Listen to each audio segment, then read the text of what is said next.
मैं पूछूंगा आपसे खुदा कैसे बना? क्यों नहीं पूछूंगा, कैसे बना?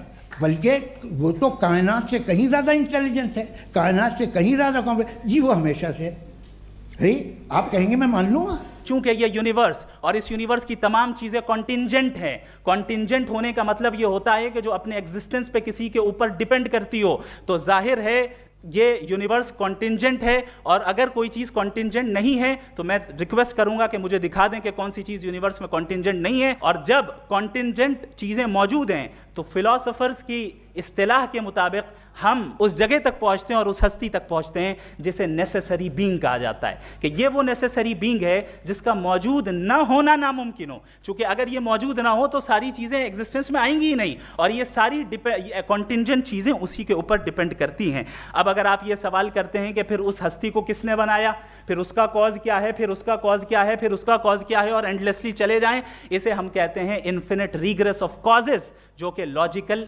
फैलेसी है।